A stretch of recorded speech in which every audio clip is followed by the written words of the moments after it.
ಶ್ರೀ ಗುರುಭ್ಯೋ ನಮಃ. ಹರಿ ಓಂ. ಗಣಾನಾನ್ತ್ವಾ ಗಣಪತಿಂ ಭವಾಮಹೇ ಕವಿಂ ಕವೀನಾನುಪಮಶ್ರವಸ್ತುವಂ ಜ್ಯೇಷ್ಠರಾಜಂ ಬ್ರಹ್ಮಣಾಂ ಬ್ರಹ್ಮಣಸ್ಪದಾನ ಶೃಣ್ವನ್ನೋತಪಸ್ಸೇದ ಸಾದನಂ. ಮಹಾಗಣಾಧಿಪತೇ ನಮಃ. ಏಕದಂತಾಯ ವಿದ್ಮಹೇ ವಕ್ರತುಂಡಾಯ ಧೀಮಹಿ ತನ್ನೋ ದಂತೆ ಪ್ರಚೋದಯಾತ್. ನಮೋ ರಾತಪತೇ ನೋ ಗಣಪತೇ ನಮಃ ಪ್ರಮದಪತೇ ನಮಸ್ತೆ ಸ್ಥುಲಂಬೋದರಾಯ ಏಕದಂತಾಯ ಸರ್ವವಿಘ್ನವಿನಾಶನೇ ನಮಸ್ತೆ ಶಿವಸುತಾಯ ಶ್ರೀವರದಮೂರ್ತಯೇ ನಮೋ ನಮಃ.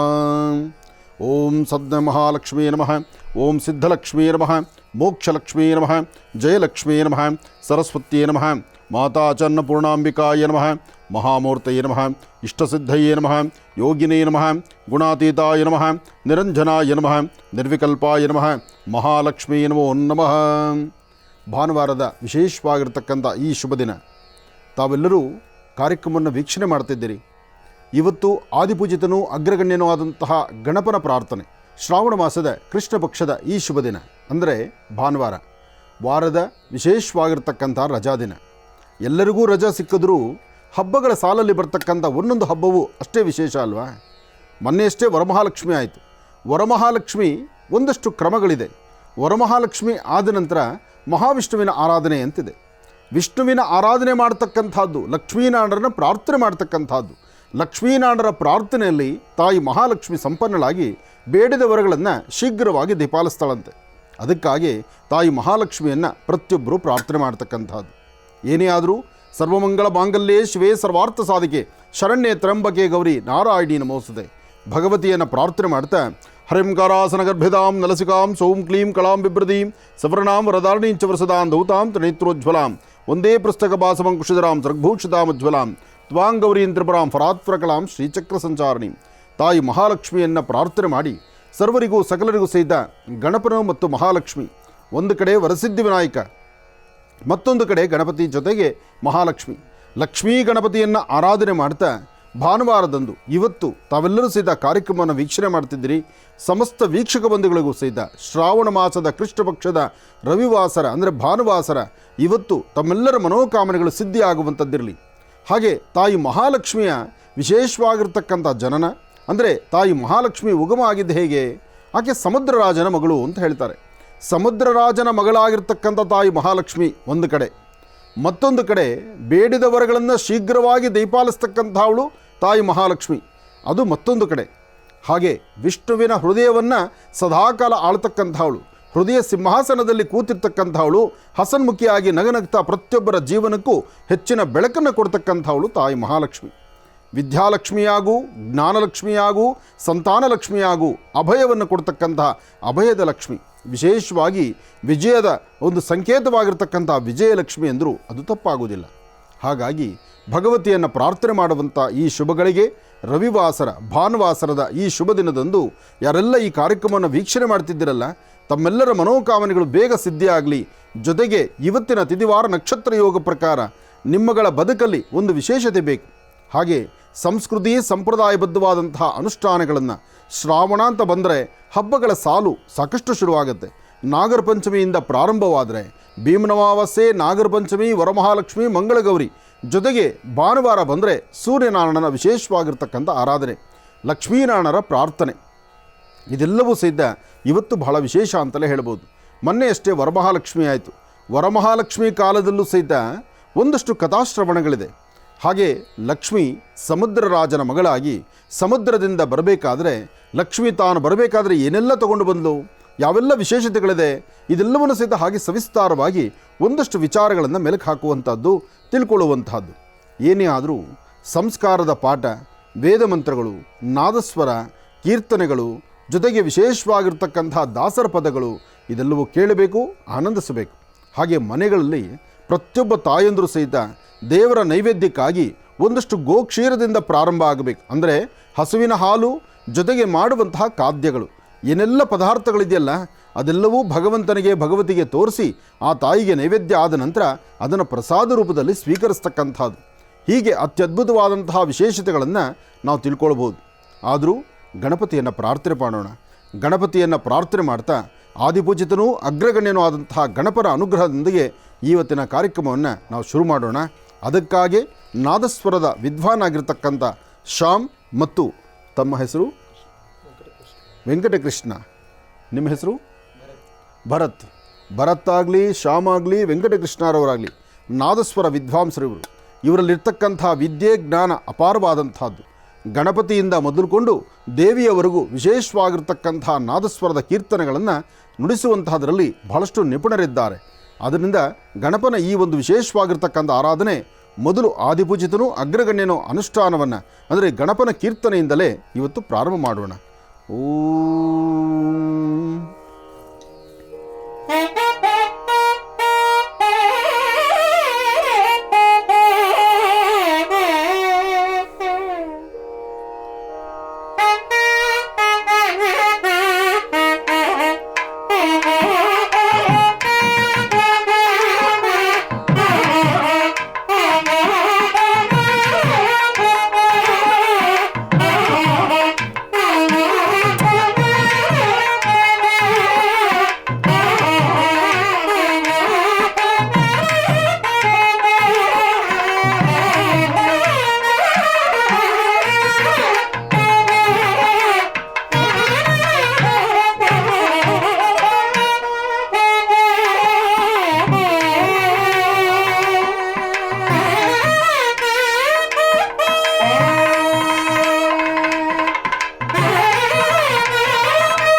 ಮಹಾಗಣಪತಿಯ ಪ್ರಾರ್ಥನೆಯೊಂದಿಗೆ ಇವತ್ತಿನ ಈ ಕಾರ್ಯಕ್ರಮವನ್ನು ಪ್ರಾರಂಭಿಸುವಂತಹ ಶುಭಗಳಿಗೆ ಆದಿಪೂಜಿತನೂ ಅಗ್ರಗಣ್ಯನು ನೋಡಿ. ಗಣಪನ ಜನನ ಸಹಿತ ಒಂದು ಇತಿಹಾಸದಲ್ಲಿ ಭಾಳಷ್ಟು ವಿಶೇಷತೆಗಳನ್ನು ಹೇಳುತ್ತೆ. ಗಣಪ ಬಾಲಗಣಪ, ಮುದ್ದು ಗಣಪ, ಬೇಡಿದವರುಗಳನ್ನು ಶೀಘ್ರವಾಗಿ ದಯಪಾಲಿಸ್ತಕ್ಕಂಥವನು ಅಂತ ಹೇಳ್ತಾರೆ. ಕೈಲಾಸದಲ್ಲಿ ಗಣಪ ಪುಟ್ಟ ಗಣಪನಾಗಿ ಆಟ ಆಡ್ತಿದ್ದ. ಆಟ ಆಡುವಂತಹ ಕಾಲ ನಾರದ ಮಹರ್ಷಿಗಳು ಹೋಗಿ ಮೊದಲು ಗಣಪನ ಕರೀತಾರೆ, ಬಾಯಿಲಿ ನೀನು ಮಾತಾಡಬೇಕು ಅಂತ.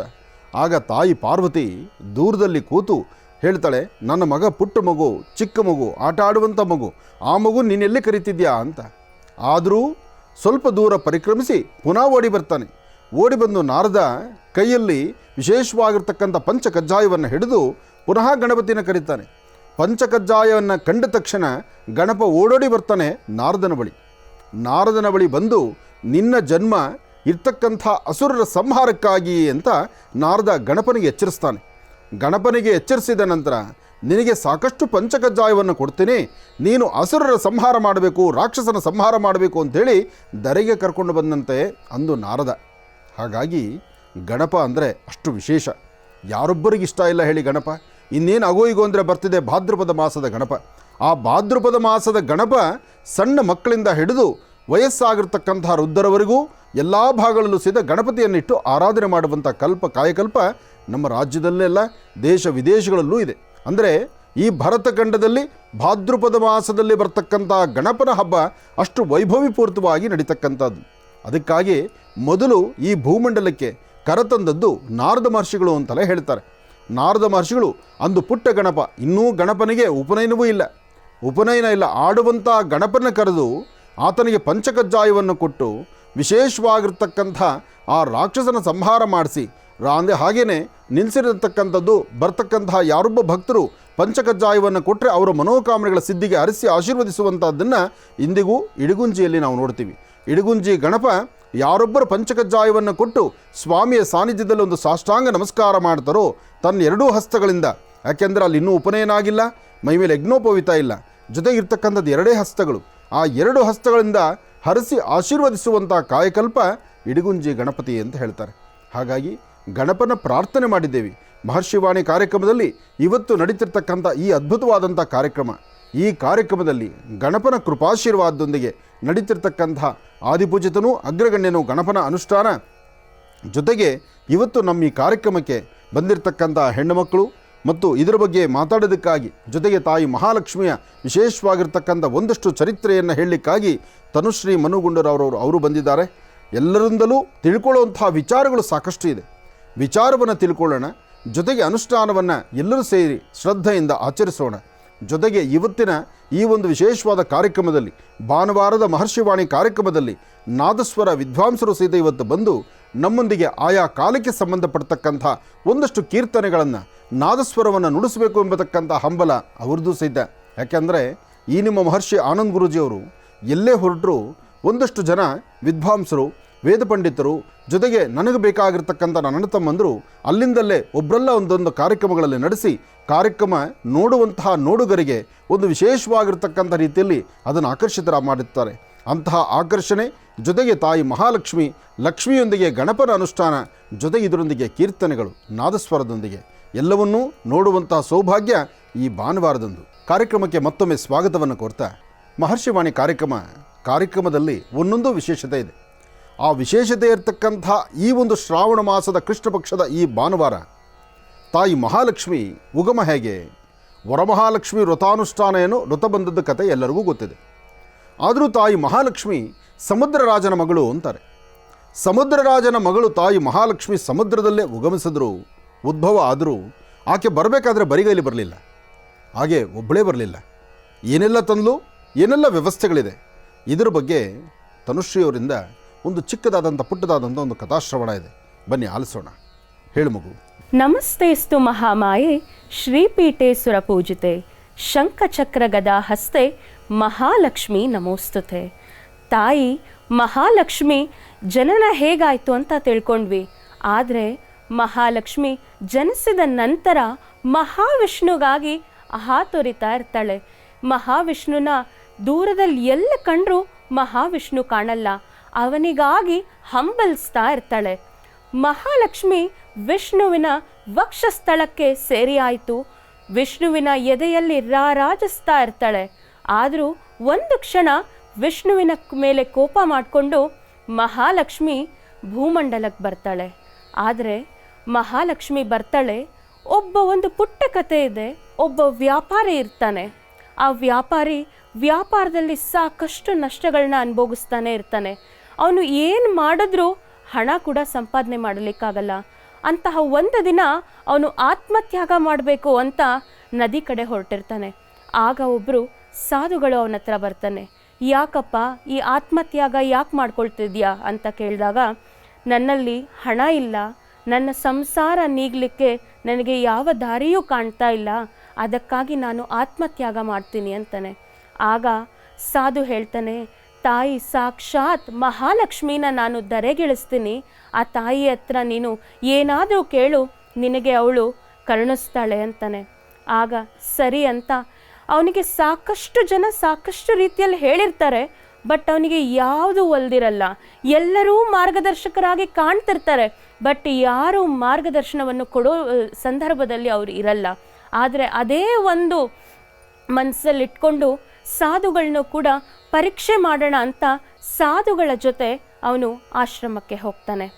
ಆಗ ಸಾಧುಗಳು ಅವನನ್ನು ಬರ ಮಾಡ್ಕೊಳ್ತಾನೆ.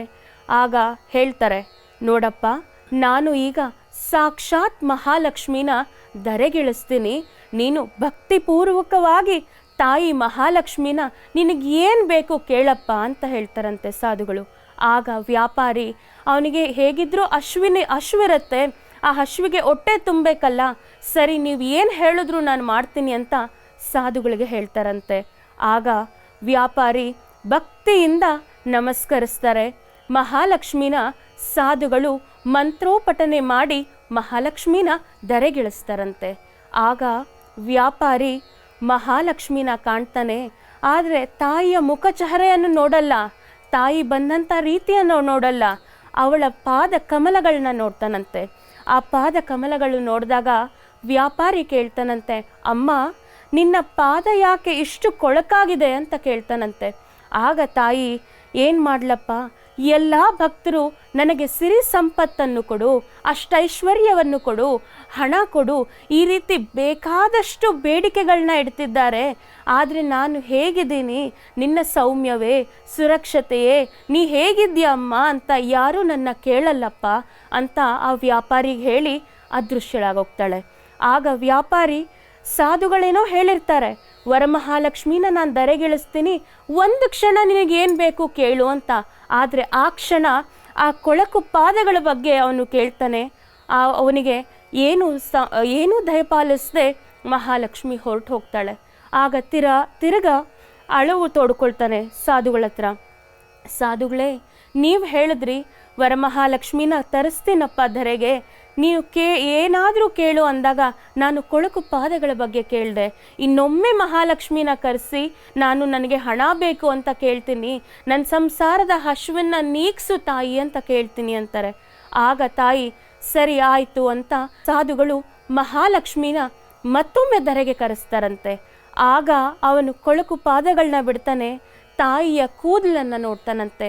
ಅದು ಸಿಕ್ಕುಗಟ್ಟಿದಂಥ ರೀತಿ ಇರತ್ತಂತೆ. ಆಗ ಅಮ್ಮ ಮಹಾಲಕ್ಷ್ಮಿ, ನಿನ್ನ ಕೂದಲು ಯಾಕೆ ಈ ಪಾಟಿ ಸಿಕ್ಕು ಕಟ್ಟಿದೆ ಅಂತ ವ್ಯಾಪಾರಿ ಕೇಳ್ತಾನಂತೆ.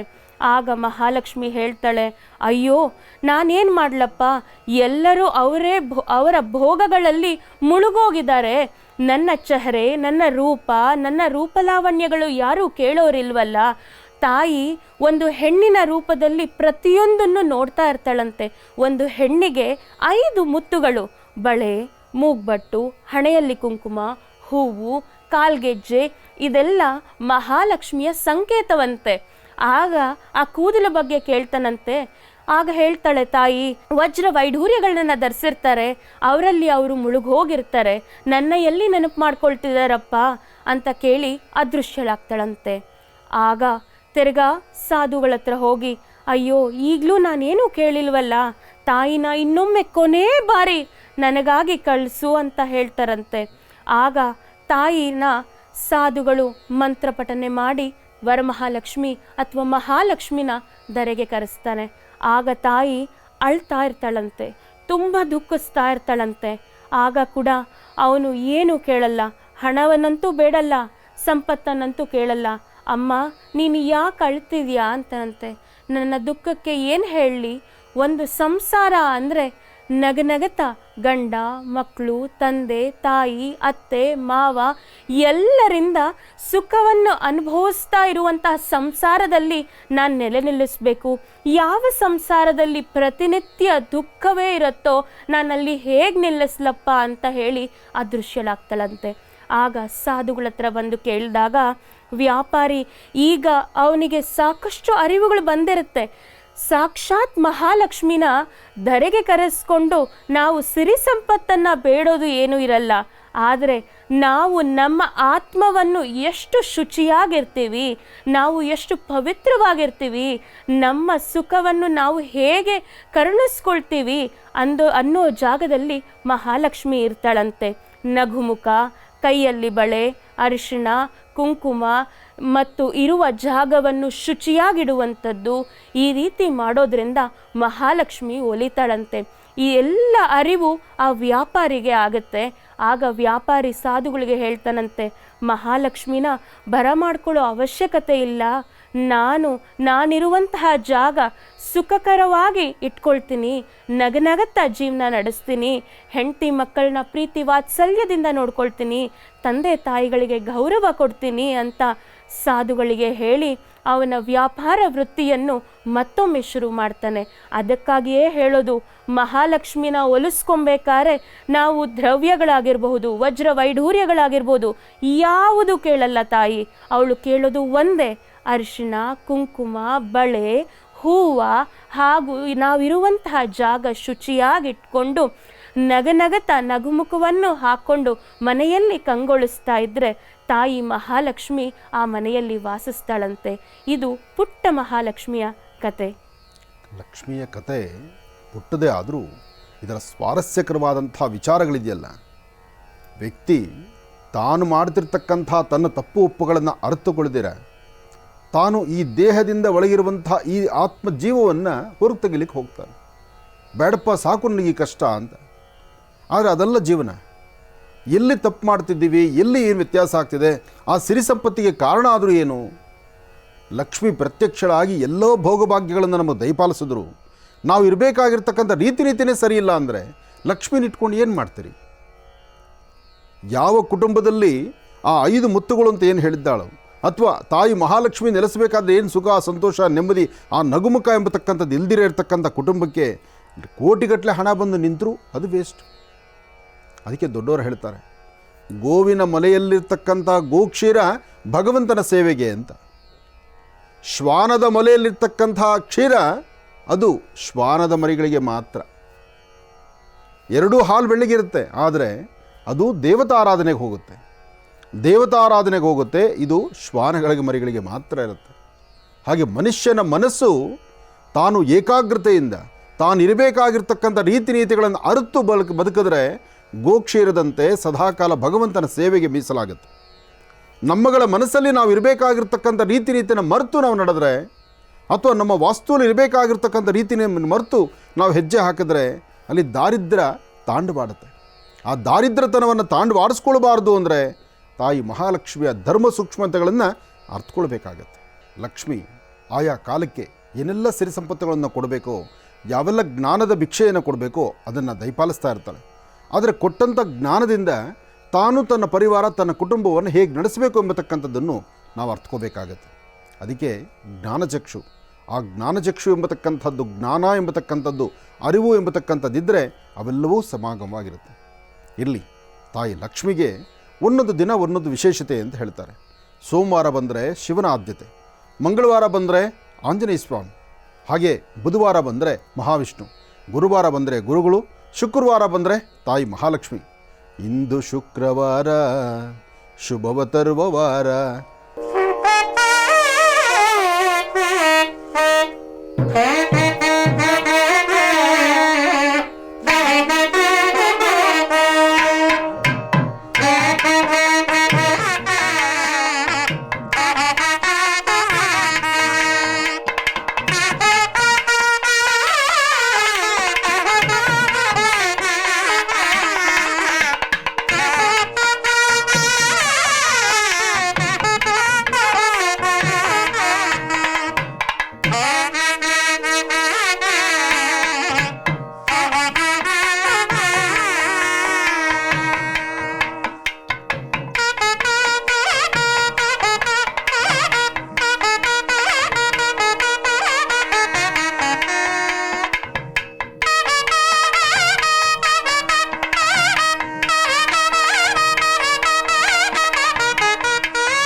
ಇಂದು ಶುಕ್ರವಾರ ಆಯಿತು. ಇಂದು ಶುಕ್ರವಾರ ಆದಮೇಲೆ ಇನ್ನು ಬರೋದೇ ಶನಿವಾರ ಅಲ್ವಾ? ಶನಿವಾರ ಅಂತ ಬಂದಾಗ ಮಹಾವಿಷ್ಣುನ ಪ್ರಾರ್ಥನೆ ಮಾಡಬೇಕಲ್ಲ. ಗೋವಿಂದ, ಆ ಗೋವಿಂದನ ನಾಮಸ್ಮರಣೆ ಬಂದಾಗಲೇ ಶನಿವಾರಕ್ಕೆ ಒಂದು ಅರ್ಥ.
ತಾಯಿ ಮಹಾಲಕ್ಷ್ಮಿಯ ಆರಾಧನೆ ಆದ ನಂತರ ಮಹಾವಿಷ್ಣುವಿನ ಆರಾಧನೆ ಆದರೆ ಮಾತ್ರ ಅದಕ್ಕೊಂದು ಪರಿಪೂರ್ತಿ ಆಗುತ್ತೆ.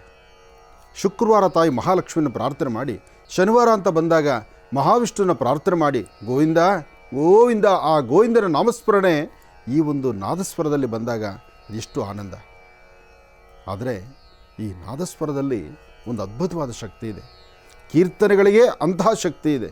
ಅದಕ್ಕೆ ದಾಸರ ಪದಗಳಲ್ಲಿ ಒಂದೊಂದು ಪದಗಳು ಅಷ್ಟು ಅದ್ಭುತವಾಗಿರ್ತಕ್ಕಂಥದ್ದು. ಭಗವಂತ ವೇದಮಂತ್ರ, ನಾದಸ್ವರ, ಕೀರ್ತನೆಗಳು ಇದರಲ್ಲಿ ಬಹಳ ವಿಶೇಷವಾಗಿ ಲೀನನಾಗಿರ್ತಾನಂತೆ. ಅದಕ್ಕೆ ಭಗವಂತನ ಒಲಿಸ್ಕೊಳ್ಳೋದಕ್ಕೆ ಇದೆಲ್ಲವೂ ಇರ್ತಕ್ಕಂಥದ್ದು. ಆ ವೇದಮಂತ್ರಗಳಿಗೆ ಆ ಶಕ್ತಿ. ಸಹಸ್ರಶೀವೃಷ ಪುರುಷ ಸಹಸ್ರಾಕ್ಷ ಸಹಸ್ರಪಾದ್ ಸಭೋಮಿಂ ವಿಶ್ವದೋ ಋತ್ವ ಅತ್ಯಧಿಷ್ಠ ದಶಾಂಗುಲಂ. ಹೀಗೆ ಕಲ್ಯಾಣಾದ್ಭುತ ಗಾತ್ರಾತ್ ಕಾಮಿಧಾರ್ಥ ಪ್ರದಾಯಿನಿಂ ಶ್ರೀಮದ್ ವೆಂಕಟನಾಥಾಯಾಂ ಶ್ರೀನಿವಾಸಾಯ ಮಂಗಳಂ. ಗೋವಿಂದ ಗೋವಿಂದ. ಅದೇ ಪ್ರಕಾರ ಅದೇ ಶುಕ್ರವಾರ ಐಗಿರಿ ನಂದಿನಿ ಬಂದರೆ, ಅಂದರೆ ತಾಯಿ ದುರ್ಗೆಯಾಗಿ ಸಕಲ ವಿಧವಾದಂಥ ದುಃಖಗಳನ್ನು, ದೋಷಗಳನ್ನು, ಶತ್ರುಗಳನ್ನು ಎಲ್ಲರೂ ಸಹಿತ ದೂರ ಮಾಡಿ ನಿಮ್ಮ ಜೀವನವನ್ನು ಸುಂದರವಾದಂಥ ಬದುಕಾಗಿಟ್ರೆ, ಐಗಿರಿ ನಂದಿನಿ ನಂದಿತ ಮೇದಿನಿ ವಿಶ್ವ ವಿಮೋದಿನಿ ನಂದನುತೆ.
ನಾದಸ್ವರದ ಕೀರ್ತನೆ ಇದೆಯಲ್ಲ, ಆ ನಾದಸ್ವರವನ್ನು ಆಲಿಸ್ತಾ ಇದ್ದರೆ ಎಂಥ ಕಷ್ಟಗಳಿದ್ರೂ ಎಲ್ಲವೂ ದೂರ ಮಾಡುತ್ತೆ.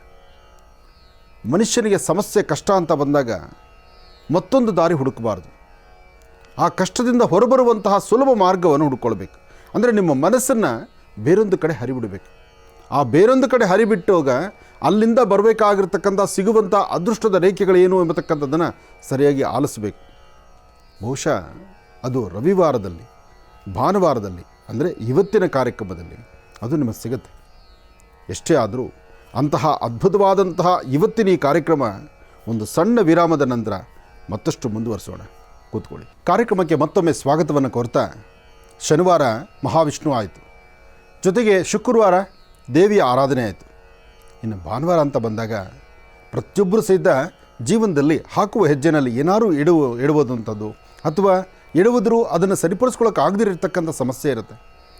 ಅಂತಹ ಸಮಯದಲ್ಲಿ ಶ್ರೀ ವಲ್ಲಿದೇವಸೇನಾ ಸಮೇತ ಸುಬ್ರಹ್ಮಣ್ಯೇಶ್ವರರ ಪ್ರಾರ್ಥನೆ, ನಾಗನ ಆರಾಧನೆ, ನಾಗದೇವರ ಪ್ರಾರ್ಥನೆ ಅಂತ ಹೇಳ್ತಾರೆ. ಅಂತಹ ನಾಗದೇವರಿಗೆ ಪ್ರಾರ್ಥನೆ ಮಾಡುವಾಗ, ನಾಗನ ಆರಾಧನೆ ಮಾಡುವಾಗ, ನಾಗನಿಗೆ ವಿಶೇಷವಾಗಿರ್ತಕ್ಕಂಥ ಸ್ಕಂದ ಸೃಷ್ಟಿ ಅಂತೀವಲ್ಲ, ಆ ಸ್ಕಂದನ್ನು ಅಂದರೆ ಸುಬ್ರಹ್ಮಣ್ಯೇಶ್ವರನ್ನ ವಿಶೇಷವಾಗಿ ಆರಾಧನೆ ಮಾಡುವಂಥ ಒಂದು ಕೀರ್ತನೆ ಕಿವಿಯಲ್ಲಿ ಆಲಿಸಿದ್ರೆ ಅದು ಆನಂದವೇ ಬೇರೆ.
ನಾಗದೇವರೇ ಇಲ್ಲಿ ಬಂದು ಆಡ್ದಂಗಿತ್ತು. ಏಕೆ ಆದರೆ ಈ ನಾಗ ಅಷ್ಟು ವಿಶೇಷವಾಗಿರ್ತಕ್ಕಂಥದ್ದು. ಸುಬ್ರಹ್ಮಣ್ಯೇಶ್ವರರ ಕೀರ್ತನೆ, ನಾಗದೇವರ ಆ ವಿಶೇಷವಾಗಿರ್ತಕ್ಕಂಥ ಕೀರ್ತನೆ, ಅದರಲ್ಲಿ ಮೋಡಿ ವಿದ್ಯೆ ಅಂತಕ್ಕಂಥದ್ದಿಲ್ಲ. ಆ ಮೋಡಿ ರಾಗ ಎಂಥವ್ರನ್ನೂ ತಲೆ ತೂಗಿಸುತ್ತೆ.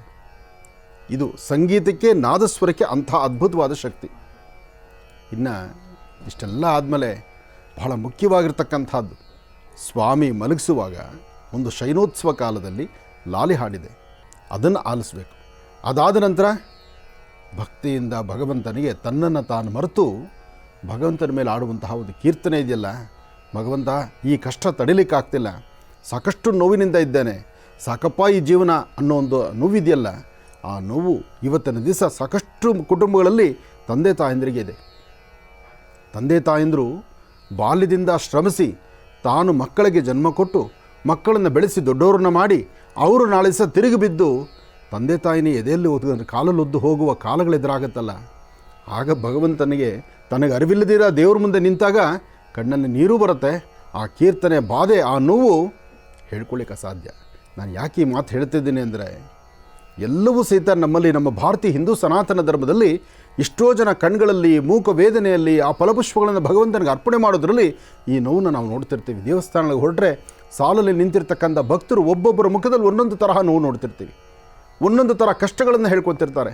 ಒಬ್ಬರು ಸಂತೋಷದಲ್ಲಿ ನಗುಮುಖದಲ್ಲಿದ್ದರೆ ಮತ್ತಷ್ಟು ಜನ ತಾಯಂದಿರು ಸೆರೆಗೊಡ್ಡಿ ಬೀಳ್ತಿರ್ತಾರೆ ತನ್ನ ಮಕ್ಕಳಿಗೋಸ್ಕರ.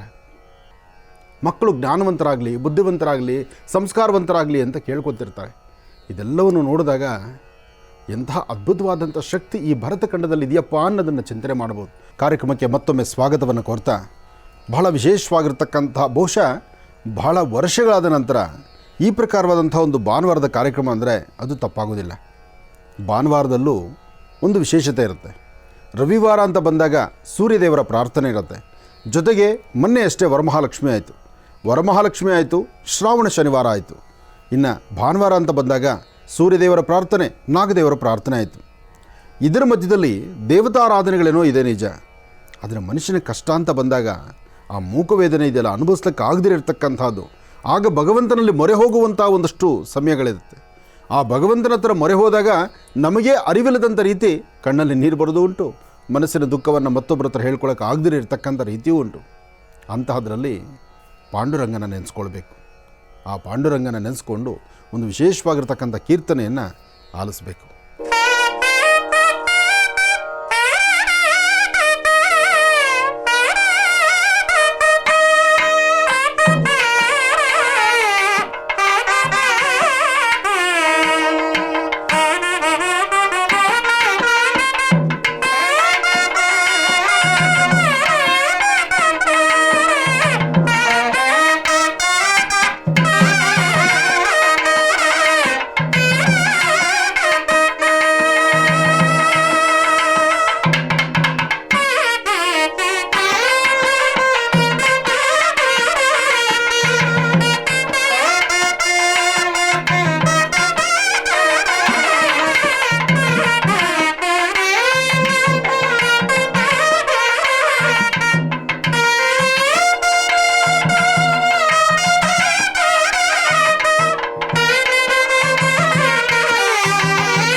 ಪಾಂಡುರಂಗನ ಪ್ರಾರ್ಥನೆ ಆದಮೇಲೆ ಈ ಕೀರ್ತನೆಗಳಲ್ಲಿ ಇನ್ನೊಂದು ವಿಶೇಷತೆ ಇದೆ. ಆ ಭಗವಂತನ ಪ್ರಾರ್ಥನೆಯಲ್ಲಿ ಒಂದೊಂದು ದೇವರ ಕೀರ್ತನೆಗಳು ಅಷ್ಟು ಅದ್ಭುತವಾಗಿರ್ತಕ್ಕಂಥದ್ದು. ದಾಸರು ಬರೆದಿರತಕ್ಕಂತಹ ಕೀರ್ತನೆಗಳಿದೆಯಲ್ಲ, ಆ ಒಂದೊಂದು ಪದಗಳ ಜೋಡಣೆ ನೋಡಿ ಎಷ್ಟು ಅದ್ಭುತವಾಗಿರ್ತಕ್ಕಂಥದ್ದು. ಅದನ್ನು ನಾದಸ್ವರದಲ್ಲಿ ಅಳವಡಿಸ್ಕೊಂಡಾಗ ಅದನ್ನು ಕೇಳಲಿಕ್ಕೆ ಅದರ ಹಿಂಪೆ ಬೇರೆ, ಅದರ ಒಂದು ಮನಸ್ಸಿಗೆ ಸಮಾಧಾನವೇ ಬೇರೆ. ಆದರೂ ಇವತ್ತು ಭಾನುವಾರ ಗಣಪತಿ ತಾಯಿ ಮಹಾಲಕ್ಷ್ಮಿಯನ್ನು ವಿಶೇಷವಾಗಿ ಅನುಷ್ಠಾನವನ್ನು ಮಾಡ್ತಿರ್ತಕ್ಕಂಥ ಈ ಶುಭಗಳಿಗೆ, ಆದರೆ ಇದು ಶ್ರಾವಣ ಮಾಸ ಆದ್ದರಿಂದ ಶ್ರೀಹರಿನ ಮಹಾವಿಷ್ಣುನ ಪ್ರಾರ್ಥನೆ ಮಾಡ್ತಕ್ಕಂಥದ್ದು ಅದೊಂದು ಮತ್ತೊಂದು ವಿಶೇಷವೇ ಸರಿ. ಅಂತಹ ವಿಷ್ಣುದೇವರ ಆ ಶಯನೋತ್ಸವದ ಕಾಲ, ಅಂದರೆ ವಿಷ್ಣುದೇವರ ಶಯನೋತ್ಸವದ ಕಾಲ ಇರುತ್ತಲ್ಲ, ಲಾಲಿ ಹಾಡು ಅಂತಾರೆ ನೋಡಿ, ಅದನ್ನೊಂದಿಷ್ಟು ಆಲಿಸಿದ್ರೆ ಅದು ಆನಂದವೇ ಬೇರೆ.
ಭಗವಂತನ ಪ್ರಾರ್ಥನೆ ಮಾಡ್ತಾ ಭಾನುವಾರದ ಈ ವಿಶೇಷವಾಗಿರುವಂಥ ಈ ಶುಭ ಕಾರ್ಯಕ್ರಮ, ಭಾನುವಾರದ ಈ ಒಂದು ಸಂಚಿಕೆಯಲ್ಲಿ ನಮ್ಮೊಂದಿಗೆ ಮಹರ್ಷಿವಾಣಿ ಕಾರ್ಯಕ್ರಮದಲ್ಲಿ ಅತ್ಯದ್ಭುತವಾದಂತಹ ವಿಶೇಷವಾಗಿರ್ತಕ್ಕಂತಹ ನಾದಸ್ವರ ಕೀರ್ತನೆಯನ್ನು ಶ್ಯಾಮ್ ಮತ್ತು ಅವರ ತಂಡ ಅತ್ಯದ್ಭುತವಾದಂಥ ರೀತಿಯಲ್ಲಿ ನುಡಿಸಿದರು. ಅವರ ಈ ಕೀರ್ತನೆ, ಅವರ ಈ ವಿದ್ಯೆ, ತಾಯಿ ಶಾರದೆಯ ಅನುಗ್ರಹ ಅವರಿಗೆ ಇನ್ನಷ್ಟು ಹೆಚ್ಚಾಗಿ ತಾಯಿ ಒಲಿಲಿ, ಇನ್ನಷ್ಟು ಅವರ ಕೀರ್ತನೆಗೆ ಇಡೀ ರಾಜ್ಯ ದೇಶದಲ್ಲಿ ಒಳ್ಳೆ ಮನ್ನಣೆ ಸಿಗಲಿ, ಒಳ್ಳೆಯದಾಗಲಿ. ಹಾಗೆ ಇವತ್ತಿನ ಈ ಕಾರ್ಯಕ್ರಮಕ್ಕೆ ನಮ್ಮೊಂದಿಗೆ ತಾಯಿ ಮಹಾಲಕ್ಷ್ಮಿಯನ್ನು, ಗಣಪತಿಯನ್ನು ಪ್ರಾರ್ಥನೆ ಮಾಡಲಿಕ್ಕೆ ನಮ್ಮ ಇಬ್ಬರ ಮಕ್ಕಳು, ಏನು ಮಕ್ಕಳ ಹೆಸರು? ದಿಯಾ, ಜನ್ಯ. ಚೆನ್ನಾಗಿದೆ, ದಿಯಾ ಚೆನ್ನಾಗಿದೆ, ಜನ್ಯನೂ ಚೆನ್ನಾಗಿದೆ. ಜನ್ಯ ಚೆನ್ನಾಗಿ ಓದಬೇಕು, ನೀನು ಒಳ್ಳೆ ವಿದ್ಯಾವಂತಳಾಗಬೇಕು. ದಿಯಾ ಅಂತೂ ಒಳ್ಳೆ ಕ್ಲಾಸ್ ಫಸ್ಟು ಬರ್ತಾ ಇದೆಯಾ, ಇನ್ನೂ ಚೆನ್ನಾಗಿ ಓದು, ಒಳ್ಳೆಯದಾಗಲಿ. ಇನ್ನು ನಮ್ಮೊಂದಿಗೆ ತನುಶ್ರೀ ಮನುಗುಂಡೂರವರು ಒಳ್ಳೆ ಕಥೆ ಹೇಳಿದೆಯಾ, ನಿನ್ನ ಸ್ವರತರಂಗ ಮತ್ತು ನಿನ್ನ ವಿದ್ಯೆ, ಅದಕ್ಕೆ ಭಗವಂತ ಆ ತಾಯಿ ಮಹಾಲಕ್ಷ್ಮಿ ನಿನ್ನೊಂದಿಗಿದ್ದು ಇನ್ನಷ್ಟು ಹೆಚ್ಚಾಗಿ ಚೆನ್ನಾಗಿ ನಡೆಸಲಿ, ಒಳ್ಳೆಯದಾಗಲಿ, ಒಳ್ಳೆಯದಾಗಲಿ. ಹಾಗೆ ಇವತ್ತಿನ ಕಾರ್ಯಕ್ರಮವನ್ನು ವೀಕ್ಷಣೆ ಮಾಡಿರ್ತಕ್ಕಂಥ ವೀಕ್ಷಕ ಪ್ರಭುಗಳು ತಮ್ಮೆಲ್ಲರಿಗೂ ಸಹಿತ ಭಗವತಿಯ ಸೂರ್ಯನಾರಾಯಣನ ಸಂಪೂರ್ಣ ಅನುಗ್ರಹ ಉಂಟಾಗಲಿ ಅಂತ ಹೇಳ್ತಾ, ಕಾರ್ಯಕ್ರಮವನ್ನು ಮತ್ತಷ್ಟು ವಿಶೇಷವಾಗಿರ್ತಕ್ಕಂಥ ಕಾರ್ಯಕ್ರಮ ನೋಡುವಷ್ಟು, ಕೇಳುವಷ್ಟು, ಮಂತ್ರಗಳನ್ನು ಅಥವಾ ವಿಚಾರಗಳನ್ನು ತಿಳ್ಕೊಳ್ಳುವಷ್ಟು ಇದು ಸಾಗರ. ಈ ಸಾಗರಕ್ಕೆ ಕೊನೆಯೇ ಇಲ್ಲ. ಒಳ್ಳೆಯದಾಗಲಿ, ಶುಭವಾಗಲಿ.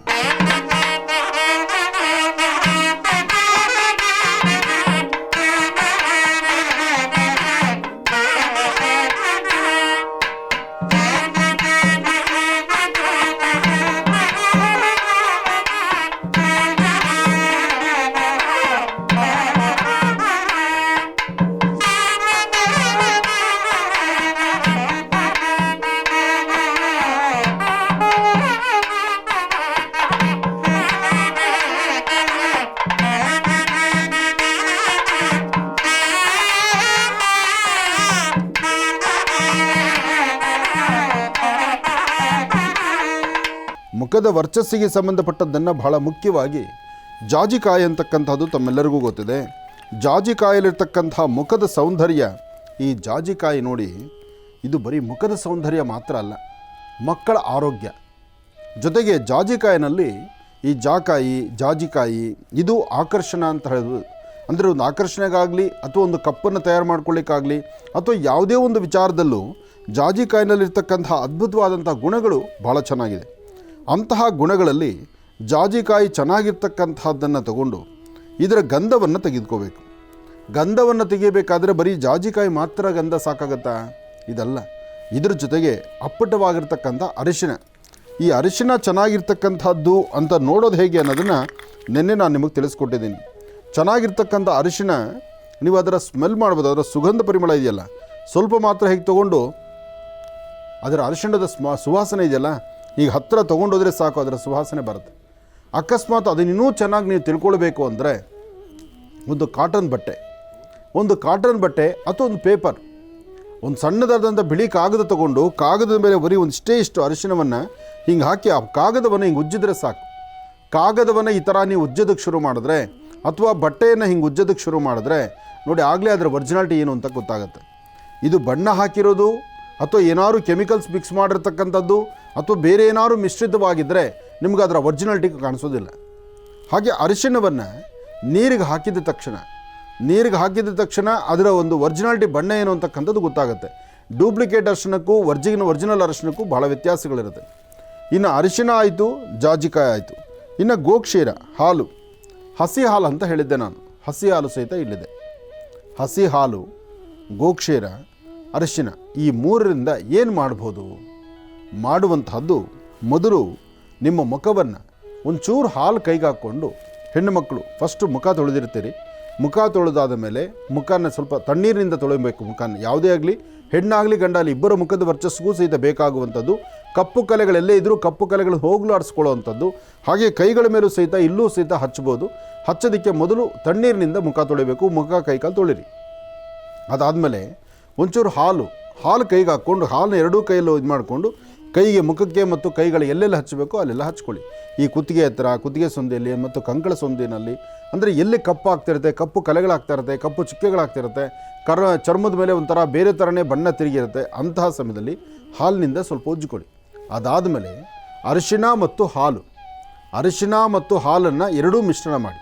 ಎಷ್ಟು? ಅರಿಶಿಣ ಬಿಡಿ ಸ್ವಲ್ಪ, ಹಾಲು ಸ್ವಲ್ಪ, ಎರಡೂ ಮಂದವಾಗಿ ಮಿಶ್ರಣ ಮಾಡಿಟ್ಕೊಳ್ಳಿ. ಗಂಧದ ಕಲ್ಲು ತೊಗೊಳ್ಳಿ.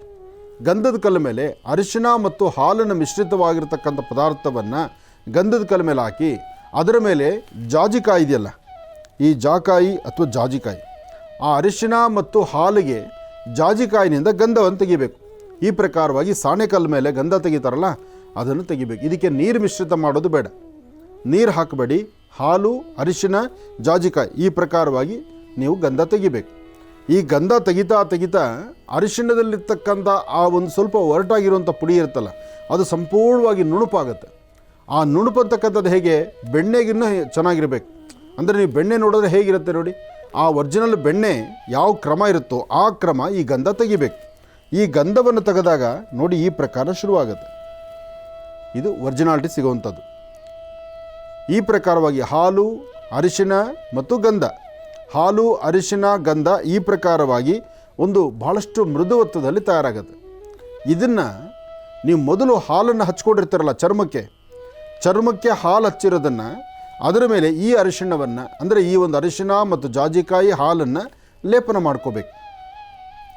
ಎಲ್ಲಿ ಕಪ್ಪು ಕಲೆಗಳು ಜಾಸ್ತಿ ಇರುತ್ತೋ, ಕಪ್ಪು ಕಲೆಗಳಿರುವಂತಹ ಕಡೆ ಸ್ವಲ್ಪ ಮಂದವಾಗಿ ಹಚ್ಚಿ. ಏನೂ ಕಪ್ಪು ಕಲೆಗಳಿಲ್ಲ, ಮುಖ ಚೆನ್ನಾಗಿದೆ, ಚರ್ಮ ಇನ್ನಷ್ಟು ಕಾಂತಿ ಆಗಬೇಕು, ಬಂಗಾರದ ವರ್ಣ ತಿರುಗಬೇಕು ಅನ್ನೋ ಥರ ಇದ್ದರೆ, ಅಂದರೆ ನಿಮ್ಮ ಮುಖದ ವರ್ಚಸ್ಸಿಗೆ ಮತ್ತಷ್ಟು ವರ್ಚಸ್ಸು ಜಾಸ್ತಿ ಆಗಬೇಕು ಅನ್ನೋ ಒಂದು ಲೇಪನ ಒಂದು ಸತಿ ಮಾತ್ರ ಹಚ್ಚಿದ್ರೆ ಸಾಕು. ಆದರೆ ಕಪ್ಪು ಕಲೆಗಳಿದ್ದರೆ ಮಾತ್ರ ಒಂದು ಸ್ವಲ್ಪ ಮಂದವಾಗಿ ಹಚ್ಚಿ ಒಂದೆರಡು ನಿಮಿಷ ಆರಲಿಕ್ಕೆ ಬಿಡಿ. ಅದಾದಮೇಲೆ ಮತ್ತೊಮ್ಮೆ ಹಚ್ಚಿ, ಒಂದು ಸತಿ ಅಲ್ಲ 2 ಸತಿ ಹಚ್ಚಿ, ತಪ್ಪೇನೂ ಇಲ್ಲ, ಏನೂ ಆಗೋದಿಲ್ಲ. ಇದರಿಂದ ಯಾವುದೇ ಸೈಡ್ ಎಫೆಕ್ಟ್ ಇಲ್ಲ. ಒಂದು ಚೆನ್ನಾಗಿ ತಿಳ್ಕೊಳ್ಳಿ, ಎಲ್ಲ ಚರ್ಮದ ಎಲ್ಲ ವ್ಯಕ್ತಿಗಳಿಗೂ ಇದು ಅನ್ವಯಿಸುತ್ತೆ. ಅದರಲ್ಲೂ ಕೆಲವರಿಗೆ ಏನಾಗುತ್ತೆ, ಮುಖದ ಮೇಲೆ ಪಿಂಪಲ್ಸ್ ಇರುತ್ತೆ, ಕಿವುಗುಳ್ಳೆಗಳು, ಮುಖದ ಮೇಲೆ ಕಪ್ಪು ರಂಧ್ರಗಳಾಗುವಂಥದ್ದು, ಅಥವಾ ಏನೋ ಒಂಥರ ಸ್ವಲ್ಪ ಅಲರ್ಜಿ ಥರ ಇರುವಂಥದ್ದು, ಅಂತಹ ಸಮಸ್ಯೆ ಇರೋರಿಗೆ ಫಸ್ಟು ಚರ್ಮದ ಮೇಲೆ ಅಂದರೆ ನಿಮ್ಮ ಕೈ ಮೇಲೋ ಅಥವಾ ಎಲ್ಲಾದರೂ ಒಂದು ಕಡೆ ಸ್ವಲ್ಪ ಮಾತ್ರ ಹಚ್ಚಬೇಕು. ಒಂದಿಷ್ಟೇ ಇಷ್ಟು ಹಚ್ಚಿಬಿಟ್ಟು ಒಂದಷ್ಟು ಅದು ಹೇಗಿರುತ್ತೆ ಅನ್ನೋದನ್ನು ಫಸ್ಟ್ ತೋರಿಸಿ. ಇಲ್ಲೆಲ್ಲನೂ ಒಂದು ಕಡೆ ಹಚ್ಚಿ ಒಂದು 5 ನಿಮಿಷ ಬಿಡಿ. ಅಲ್ಲೇನಾದ್ರು ತುರಿಕೆ ಆಗುವಂಥದ್ದು, ನೋವೇ ಆಗುವಂಥದ್ದು, ಅಥವಾ ಅಲ್ಲಿ ಬಿರುಕು ಬಿಡುವಂಥದ್ದು, ಅಥವಾ ಚರ್ಮದ ಬೇರೆ ಏನೋ ಸಮಸ್ಯೆ ನಿಮಗೆ ಆಗ್ತಿದೆ ಅಂತ ಗೊತ್ತಾದರೆ ನೀವೆಲ್ಲೂ ಹಚ್ಚಬೇಡಿ. ಇಲ್ಲಿ ನಿಮಗೆ ತೊಂದರೆ ಆಗ್ತಾಯಿದೆ ಅಂದರೆ ಎಲ್ಲೂ ಹಚ್ಚಬೇಡಿ. ಇಲ್ಲಿ ಏನೂ ತೊಂದರೆ ಆಗಿಲ್ಲ, ಕರೆಕ್ಟಾಗಿದೆ, ನಾರ್ಮಲ್ ಆಗಿದೆ, ಏನೂ ಪ್ರಾಬ್ಲಮ್ ಇಲ್ಲ ಅಂದರೆ ನೀವು ಮುಖದ ಮೇಲೂ ಹಚ್ಬೋದು, ಎಲ್ಲಿ ಬೇಕಾದ್ರೂ ಹಚ್ಬೋದು. ನಿಮ್ಮ ಮುಖದಲ್ಲಿರ್ತಕ್ಕಂಥ ಚರ್ಮಕ್ಕೂ ನಿಮ್ಮ ಅಂಗೈ ಮೇಲ್ಭಾಗದಲ್ಲಿರ್ತಕ್ಕಂಥ ಇಲ್ಲಿರುವಂಥ ಚರ್ಮಕ್ಕೂ ಒಂದು ಸಂಬಂಧ ಇದೆ. ಇದನ್ನು ಅರ್ಥ ಮಾಡ್ಕೊಳ್ಳಿ. ಅದಕ್ಕೆ ಯಾವುದೇ ಮೆಡಿಷನ್ಸ್ ಆಗಲಿ ಡೈರೆಕ್ಟಾಗಿ ಚರ್ಮ ಮುಖದ ಮೇಲೆ ನೀವು ಅಪ್ಲೈ ಮಾಡಬಾರ್ದು. ಯಾವುದೇ ಒಂದು ಆಯುರ್ವೇದಿಕ್ ಆಗಿರಲಿ ಡೈರೆಕ್ಟಾಗಿ ಮುಖದ ಮೇಲೆ ಅಪ್ಲೈ ಮಾಡಬೇಡಿ. ಯಾವುದೇ ಹೊಸದಾಗಿ ತರುವಂಥ ಸೋಪು, ಶಾಂಪು ಅಥವಾ ಯಾವುದೇ ಇರ್ಬೋದು, ಅದು ನಿಮಗೆ ಅನ್ವಯಿಸುತ್ತೇ ಇಲ್ಲ, ನಿಮ್ಮ ಚರ್ಮಕ್ಕೆ ಅದು ಒಗ್ಗುತ್ತೇ ಇಲ್ಲ, ಅಥವಾ ನಿಮಗೆ ಅದರಿಂದ ಏನು ತೊಂದರೆ ಆಗೋದಿಲ್ಲ ಅನ್ನೋದಾದರೆ ಫಸ್ಟು ಇಲ್ಲಿ ಹಾಕಬೇಕು. ಕೆಲವರಿಗೆ ಮೆಡಿಮಿಕ್ಸ್ ಸೋಪ್ ಆಗೋಲ್ಲ, ಕೆಲವರಿಗೆ ಇನ್ನೊಂದು ಥರ ಸೋಪ್ ಆಗಲ್ಲ, ಕೆಲವ್ರಿಗೆ ಮತ್ತೊಂದು ಆಗಲ್ಲ. ಕೆಲವು ಪದಗಳನ್ನು ಹೇಳಬಾರ್ದು ನಾವು, ಯಾಕೆಂದರೆ ಒಂದೊಂದು ಸೋಪು ಒಂದೊಂದು ಕಂಪ್ನಿಯವ್ರದ್ದು ಒಂದೊಂದು ಥರ ಇರುತ್ತೆ, ನಾವು ಹೇಳಬಾರ್ದು ಅದನ್ನು. ಆದರೆ ಕೆಲವರಿಗೆ ಬೇವಿನ ಸೊಪ್ಪು ಬಿದ್ದರೂ ಆಗೋದಿಲ್ಲ. ಅದರಿಂದ ಯಾವುದೇ ಆದರೂ ಮೊದಲು ಇಲ್ಲಿಗೆ ಹಾಕಿ. ಮೊದಲು ನಿಮ್ಮ ಈ ಒಂದು ಕೈನ ಎಡಗೈಯೋ ಬಲಗೈಗೋ ಮೇಲ್ಭಾಗದಲ್ಲಿ ಈ ಚರ್ಮಗಳಿಗೆ ಹಾಕಿದ್ರೆ ಇಲ್ಲಿ ಬಿದ್ದು ಇಲ್ಲೇನೂ ಆಗಲಿಲ್ಲ ಅಂದರೆ ನೀವು ಅದನ್ನು ಉಪಯೋಗಿಸ್ಬೋದು. ಕಾರ್ಯಕ್ರಮಕ್ಕೆ ಮತ್ತೊಮ್ಮೆ ತಮ್ಮೆಲ್ಲರಿಗೂ ಸಹಿತ ಸ್ವಾಗತವನ್ನು ಕೋರ್ತಾ, ಹೆಣ್ಣು ಮಕ್ಕಳಿಗೆ ಬಹಳಷ್ಟು ಇಷ್ಟವಾಗಿರ್ತಕ್ಕಂಥದ್ದು ತಮ್ಮ ಮುಖದ ಸೌಂದರ್ಯವನ್ನು ವೃದ್ಧಿಸ್ಕೊಳ್ಬೇಕು ಅಂತ. ಈ ಅಡುಗೆ ಮನೆಗಳಲ್ಲಿ ಕೆಲಸ ಮಾಡ್ತಕ್ಕಂತಹ ತಾಯಂದರಿಗೆ ಏನಾಗುತ್ತೆ, ಪ್ರಾರಂಭದಲ್ಲಿ ಮದುವೆ ಆದ ಹೊಸ್ತರಲ್ಲಂತೂ ತಾವು ನಿಮಗಿರ್ತಕ್ಕಂಥ ಕನಿಷ್ಠ ಪಕ್ಷ ಒಂದಷ್ಟು ಸಮಯವನ್ನು ನಿಮ್ಮ ಮುಖದ ವರ್ಚಸ್ಸಿಗೋ ತೇಜಸ್ಸಿಗೋ ಅಥವಾ ತಾವು ಹೇಗೆ ಕಾಣಬೇಕು ಎಂಬತಕ್ಕಂಥದ್ದಕ್ಕೂ ಸಮಯ ವಿನಿಯೋಗ ಮಾಡ್ತೀರಿ. ಮದುವೆ ಆದ 1 ವರ್ಷ ಆದಮೇಲೆ, ಒಂದು ಮಗು ಆದಮೇಲೆ, ಅದಾದಮೇಲೆ ಕಷ್ಟಕ್ಕೆ ಅಂತ ಬೀಳುವಂಥ ಕಾಲ ಆಗಿಬಿಡತ್ತೆ. ಅಂದರೆ ಬೆಳಗ್ಗೆ ಅದು ಅಡುಗೆ ಮನೆಗೆ ಹೋಗಬೇಕು, ಅಡುಗೆ ಮನೆಯಲ್ಲಿ ಕೆಲಸ ಮಾಡಬೇಕು, ಆ ಅಡುಗೆ ಮನೆಯಲ್ಲಿ ಆ ಒಗ್ಗರಣೆ ಹಾಕುವಾಗ ಅದರ ಜಿಡ್ಡಿನಂಶ ಮತ್ತು ಕುಕ್ಕರ್ ಕೂಗುವಾಗ ಅದರ ಒಂದು ಹೊಗೆ ಇವೆಲ್ಲವೂ ಬರುತ್ತಲ್ಲ. ಪ್ರತಿ ಸತಿನೂ ಬೇರೆಯವರಾದರೆ ಒಂದು ದಿನಕ್ಕೆ 3 ಸತಿ ಮುಖ ತೊಳೆಯೋಷ್ಟು ಆಗುತ್ತೆ. ಆದರೆ ಬೇರೊಬ್ಬರಿಗೆ ಅವಕಾಶಗಳಾಗೋದಿಲ್ಲ.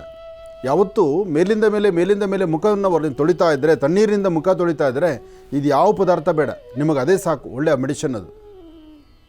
ಯಾರು ತಣ್ಣೀರಿನಿಂದ ಮೇಲಿಂದ ಮೇಲೆ ಅಂದರೆ ಕನಿಷ್ಠ ಪಕ್ಷ ದಿನಕ್ಕೆ 3 ರಿಂದ 4 ಸರ್ತಿ ಮುಖ ತೊಳಿತಾರೋ ಅವರಿಗೆ ದೇಹದ ಮೇಲೆ, ಮುಖದ ಮೇಲೆ ಯಾವುದೇ ಥರ ಜಿಡ್ಡಿನಂಶ ಕೂತ್ಕೊಳ್ಳೋದಿಲ್ಲ. ಯಾವುದೇ ತರಹ ಒಂದು ಚರ್ಮದಲ್ಲೂ ಸಿದ್ಧ ಈ ಕಪ್ಪು ಕಲೆಗಳಾಗಲಿ, ಆ ಭಂಗ ಆಗಲಿ, ಅಥವಾ ಮೇಲಿರ್ತಕ್ಕಂಥ ಒಂದು ಮೂಗತ್ರನೋ ಅಥವಾ ಕೆನ್ನೆಗಳ ಎರಡೂ ಕಡೆನೋ ಕಪ್ಪು ಆಗುವಂಥದ್ದು, ಕಪ್ಪು ಚುಕ್ಕೆಗಳಾಗುವಂಥದ್ದು ಇದು ಬರೋದಿಲ್ಲ.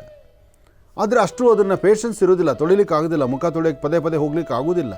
ಮತ್ತು ಅದಕ್ಕೆ ಅಂತ ಒಂದು ಅಲಂಕಾರ ಮಾಡ್ಕೊಂಡಿರ್ತೀರಿ. ಬೆಳಗ್ಗೆ ಎದ್ದ ತಕ್ಷಣ ಒಂಚೂರು ಕ್ರೀಮು ಪೌಡರ್ ಏನೋ ಹಾಕ್ಕೊಂಡಿರ್ತೀರಿ, ಲಕ್ಷಣವಾಗಿ ಕುಂಕುಮ ಇಟ್ಟಿರ್ತೀರಿ, ಬೆಳಗ್ಗೆ ಲಕ್ಷಣವಾಗಿ ದೇವ್ರ ಪೂಜೆ ಮಾಡಿರ್ತೀರಿ. ಮನಸ್ಸು ಒಪ್ಪೋದಿಲ್ಲ ತಿರುಗಿ ಮುಖ ತೊಳೆಯೋದಕ್ಕೆ, ಅದು ಶಾಸ್ತ್ರನೂ ಹೌದು.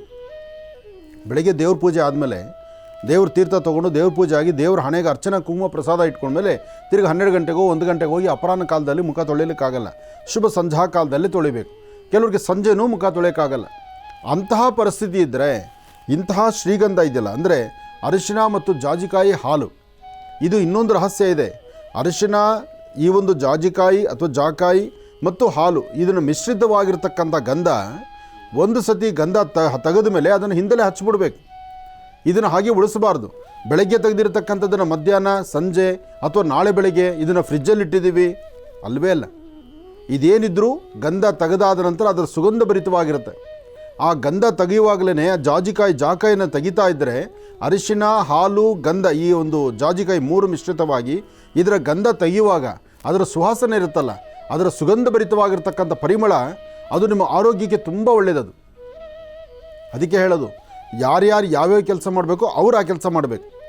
ಯಾರೋ ಮಾಡಿಟ್ಟಿರ್ತಕ್ಕಂಥದ್ದನ್ನು ತೊಗೊಂಡು ನೀವು ಅದ್ರ ಉಪಯೋಗಿಸಿದ್ರೆ ಅದರಿಂದ 60% 70% ಪ್ರಾಫಿಟ್. ಅದೇ ಹೆಣ್ಣುಮಕ್ಕಳು ನೀವೇ ಮಾಡಿ.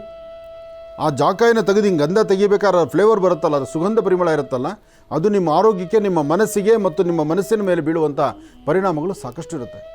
ಮತ್ತು ಇದರ ಗಂಧ ಎಲ್ಲಿ ಕಪ್ಪಿರುತ್ತೋ, ಎಲ್ಲಿ ಬಂಗಿರುತ್ತೋ, ಎಲ್ಲಿ ಮೂಗಿನ ಮೇಲೆ ಇರುತ್ತೋ ಅಂಥ ಕಡೆ ಸ್ವಲ್ಪ ಮಂದಕ್ಕೆ ಹಚ್ಚಿ. ಇದು ಬೆಳಿಗ್ಗೆ ಹೊತ್ತು ಹಚ್ಚಬೇಕಾ, ಸಂಜೆ ಹಚ್ಚಬೇಕಾ, ಯಾವಾಗ ಹಚ್ಚಬೇಕು, ಇಲ್ಲೊಂದು ಪ್ರಶ್ನೆ. ನೀವು ಬೆಳಿಗ್ಗೆ ಆದರೂ ಹಚ್ಬೋದು, ಸಂಜೆ ಆದರೂ ಹಚ್ಬೋದು. ಆದರೆ ಇದೆಲ್ಲ ಹಚ್ಕೊಂಡು ಮನೇಲಿ ಓಡಾಡಿದ್ರೆ 4-6 ಜನ 4-6 ಥರ ಮಾತಾಡ್ತಾರೆ. ಯಾಕೆಂದರೆ ಅವ್ರಿಗೆ ಗೊತ್ತಿರಲ್ಲ ಇದು. ಆ ಬಾಧೆ ನಿಮಗೆ ಮಾತ್ರ ಇರುತ್ತೆ. ಅವ್ರು ಆಡ್ಕೊಳ್ಳೋರಿಗೇನು, ಎಲೆಬೆಲ್ಲದ ನಾಲಿಗೆ ಏನು ಬೇಕಾದ್ರೂ ಮಾತಾಡುತ್ತೆ. ಅದಕ್ಕೆ ನೀವೇನು ಮಾಡಬೇಕು, ಸಂಜೆ ಹೊತ್ತು ಹಚ್ಚಿ.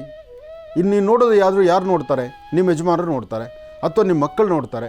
ನಿಮ್ಮ ಮುಖ ಚೆನ್ನಾಗಿ ಕಾಣಬೇಕು ಅಂತ ಅಪೇಕ್ಷೆ ಅವ್ರಿಗೂ ಇರುತ್ತಲ್ಲ. ಅದಕ್ಕಾಗಿ ಸಂಜೆ ಹೊತ್ತು ಹಚ್ಚಿ. ಸಂಜೆ ಹೊತ್ತು ಹಚ್ಚಿ ಒಂದು 1 ಅವರ್ 2 ಅವರ್ ಬಿಡಿ, ಲಕ್ಷಣವಾಗಿ ತಣ್ಣೀರಲ್ಲಿ ಮುಖ ತೊಳಿರಿ. ಇದು ಹಚ್ಚಿದ ಮೇಲೆ ಪುನಃ ಬಿಸಿನೀರಲ್ಲಿ ಮುಖ ತೊಳಿಬಾರ್ದು. ಬಿಸಿನೀರಲ್ಲಿ ಮುಖ ತೊಳಿಬಾರ್ದು, ಸೋಪ್ ಹಾಕಬಾರ್ದು, ಯಾವುದೇ ಸೋಪ್ ಆದರೂ ಹಾಕಬಾರ್ದು. ಅಥವಾ ಕಡಲೆ ಹಿಟ್ಟಿದ್ದರೆ ಕಡಲೆ ಹಿಟ್ಟಲ್ಲಿ ಮುಖ ತೊಳಿರಿ. ಚೆನ್ನಾಗಿರ್ತಕ್ಕಂಥ ಕಡಲೆ ಹಿಟ್ಟು, ಕಡಲೆಬೇಳೆ ಚೆನ್ನಾಗಿ ಒಣಗಿಸ್ಬೇಕು. ಒಣಗಿರ್ತಕ್ಕಂಥ ಕಡಲೆಬೇಳೆ ಅವಲು ಒಣಗೇ ಇರುತ್ತೆ, ಆದರೂ ಬಿಸಿಲಿಗೆ ಹಾಕಬೇಕು. ಫಸ್ಟು ಒಳ್ಳೆ ಚೆನ್ನಾಗಿರ್ತಕ್ಕಂಥ ಬಿಸಿಲಲ್ಲಿ ಕಡಲೆಬೇಳೆನ ಹಾಕಿ, ಆ ಕಡಲೆಬೇಳೆನ ನಿಮ್ಮ ಮನೆಯಲ್ಲಿ ಮಿಕ್ಸಿ ಇದ್ದರೆ, ಅದು ಹಸಿಮೆಣ್ಸಿಕಾಯಿ ಹಾಕಿಲ್ಲ ಅಂತ ಇದ್ದರೆ, ಕೆಲವರು ಚಟ್ನಿಗೆ ಹಸಿಮೆಣ್ಸಿಕಾಯಿ ಹಾಕಿರ್ತೀರಿ, ಪೌಡ್ರ್ ಮಾಡೋಲ್ಲಿ ಮಸಾಲೆ ಹಾಕಿರ್ತೀರಿ, 1-4 ಸತಿ ತೊಳಿರಿ. ಯಾಕೆಂದರೆ ಮುಖದ ಮೇಲೆ ಚರ್ಮ ಭಾಳ ಸೂಕ್ಷ್ಮ. ಆ ಸೂಕ್ಷ್ಮವಾಗಿರ್ತಕ್ಕಂಥ ಚರ್ಮದ ಮೇಲೆ ಸ್ವಲ್ಪ ಹುಳಿ ಉಪ್ಪು ಖಾರ ಬಿದ್ದರೆ ಅದು ಉರಿಲಿಕ್ಕೆ ಶುರುವಾಗುತ್ತೆ. ಅದಕ್ಕೆ ಕಡಲೆ ಹಿಟ್ಟನ್ನು ಹಾಕಬೇಕಾದ್ರೆ, ಕಡಲೆಬೇಳೆ ಹಾಕಬೇಕಾದ್ರೆ ಸ್ವಲ್ಪ 4 ಕಾಳು ಫಸ್ಟು ಹಾಕಿ ಆ ಪೌಡ್ರನ್ನು ತೆಗೆದು ಪಕ್ಕಕ್ಕೆ ಹಾಕಿಬಿಟ್ಟು ಅನಂತರ ಇನ್ನಷ್ಟು ಕಡಲೆಬೇಳೆ ಹಾಕಿ ಅದನ್ನು ಡಬ್ಬಿನಲ್ಲಿ ಶೇಖರಣೆ ಮಾಡಿಟ್ಕೊಳ್ಳಿ. ಇದು ಮಕ್ಕಳ ಸ್ನಾನಕ್ಕಾಗಲಿ, ದೊಡ್ಡವರ ಸ್ನಾನಕ್ಕಾಗಲಿ, ದೊಡ್ಡವರ ಮುಖ ತೊಳೆಯೋದಕ್ಕೂ ಇದು ಭಾಳ ಹೆಸರಿರ್ತಕ್ಕಂಥದ್ದು. ಕಡಲೆಬೇಳೆ ಅಂತಕ್ಕಂಥದ್ದು ದೇಹದ ಆರೋಗ್ಯಕ್ಕೋಸ್ಕರ. ಹಾಗಾಗಿ ಈ ಜಾಕಾಯಿ ಅರಿಶಿಣ, ಅಪ್ಪಟವಾಗಿರ್ತಕ್ಕಂಥ ಅರಿಶಿಣ ಮತ್ತು ಜಾಕಾಯಿ ಇದೆರಡೂ ಸಹಿತ ಭಾಳ ಹೆಸರಿರುತ್ತೆ. ಇದನ್ನು ಇನ್ನೊಂದು ಹೆಜ್ಜೆ ಮುಂದಕ್ಕೆ ಹೋಗೋದಾದರೆ, ಅಕಸ್ಮಾತ್ ನಿಮ್ಮ ಪ್ರಾಂತ್ಯದಲ್ಲಿ ಅರಳಿ ವೃಕ್ಷ ಇದ್ದರೆ, ಅರಳಿ ಎಲೆ, ಅಶ್ವತ್ಥದ ಎಲೆ ನೋಡಿ, ಅಶ್ವತ್ಥದ ಎಲೆ ಇದೆಯಲ್ಲ, ಇದರ ಕಷಾಯವನ್ನು, ತುಂಬ ಕಪ್ಪು ಕಲೆಗಳಿದ್ದು ಅದು ಎಫೆಕ್ಟ್ ಆಗ್ತಾ ಇದೆ, ಚರ್ಮದಲ್ಲಿ ನಿಮ್ಗೆ ಅದರ ಕಾಂತಿ ಬರ್ತಾನೆ ಇಲ್ಲ, ನಾವೇನು ಮಾಡಿದ್ರೂ ಅದ್ರ ಎಫೆಕ್ಟ್ ಆಗ್ತಿಲ್ಲ ಅಂದರೆ, ಈ ಅಶ್ವತ್ಥ ಮರದ ಎಲೆ, ಅಶ್ವತ್ಥ ಮರದ ಹಸಿರು ಎಲೆಗಳು ತಂದು ಒಂದು ಸತಿ ಚೆನ್ನಾಗಿ ಕುದಿಸ್ಬೇಕು. ಕುದ್ದು ಆರಿದ ಮೇಲೆ, ತಣ್ಣಗಾದ ಮೇಲೆ ಈ ನೀರನ್ನು ಇದನ್ನು ಸ್ಪ್ರೇಗನ್ನೆಲ್ಲ ಹಾಕ್ಕೊಂಡು ಮುಖದ ಮೇಲೆ ಸ್ಪ್ರೇ ಮಾಡಿ. ಇದು ಎಲೆನ ಚೆನ್ನಾಗಿ ಕುದಿಸ್ಬೇಕು. ಕುದ್ದು ಆರಿದ ನಂತರ ಈ ಅಶ್ವತ್ಥ ಮರದ ಎಲೆಯನ್ನು ಕುದ್ದು ಆರಿದ ಮೇಲೆ ಇದನ್ನು ಒಂದು ಸ್ಪ್ರೇಗನ್ಗೆ ಹಾಕ್ಕೊಂಡು ನಿಮ್ಮ ಮುಖದ ಮೇಲಾಗಲಿ ಕೈ ಮೇಲಾಗಲಿ ಎಲ್ಲಿ ಕಪ್ಪು ಕಲೆಗಳಿರುತ್ತೋ ಅದರ ಮೇಲೆ ಫಸ್ಟು ಸ್ಪ್ರೇ ಮಾಡಿ ಒಂದು ಕಾಟನ್ ಬಟ್ಟೆಯಿಂದ ನಿಧಾನಕ್ಕೆ ಒತ್ತಿರಿ. ಅದಾದಮೇಲೆ ಈ ಗಂಧವನ್ನು ಲೇಪನ ಮಾಡಿ ನೋಡಿ, ಅದು ಇನ್ನೂ ಹೆಚ್ಚು ರಿಸಲ್ಟ್ಸ್ ಕೊಡುತ್ತೆ. ಆದರೆ ಏನೇ ಮಾಡಬೇಕಾದ್ರೂ ನೀವು ಮೊದಲು ಮಾಡಬೇಕಾದ್ದು ನಿಮ್ಮ ಈ ಕೈ ಮೇಲ್ಗಡೆ. ಇದನ್ನು ಚೆನ್ನಾಗಿ ಅರ್ಥ ಮಾಡ್ಕೊಳ್ಳಿ. ಜಾಕಾಯಿ ಇರಲಿ, ಅರಿಶಿನ ಇರಲಿ ಮತ್ತು ಅರಳಿ ಮರದ ಎಲೆ ಇರಲಿ, ಯಾವುದೇ ಒಂದು ಮೆಡಿಸಿನ್ ನೀವು ಹಾಸ್ಪಿಟ್ಲಿಂದನೋ ಅಂಗಡಿಗಳಿಂದ ತರೋ ಮೆಡಿಸಿನ್ ಇದ್ದರೂ, ಯಾವುದೇ ಡಾಕ್ಟ್ರು ಕೊಟ್ಟರು ಡೈರೆಕ್ಟಾಗಿ ಫೇಸ್ ಮೇಲೆ ಹೋಗಬಾರ್ದು, ಡೈರೆಕ್ಟಾಗಿ ನಿಮ್ಮ ಮುಖದ ಮೇಲೆ ಆ ಪ್ರಯೋಗ ಮಾಡಬಾರ್ದು. ಮೊದಲು ನಿಮ್ಮ ಕೈ ಮೇಲೆ ಪ್ರಯೋಗ ಮಾಡಿ, ಇಲ್ಲೇನೂ ತೊಂದರೆ ಆಗಿಲ್ಲ ಅಂದರೆ ನಿಮ್ಮ ಮುಖಕ್ಕೆ ಹೋಗಿ. ಹೀಗೆ ಮಾಡೋದು ಭಾಳ ಒಳ್ಳೆಯದು. ಇದರಿಂದ ಸಾಕಷ್ಟು ಅನುಕೂಲವನ್ನು ಸಿದ್ಧಪಡಿಸ್ಕೊಳ್ತೀರಿ. ಒಳ್ಳೆಯದಾಗಲಿ, ಶುಭವಾಗಲಿ.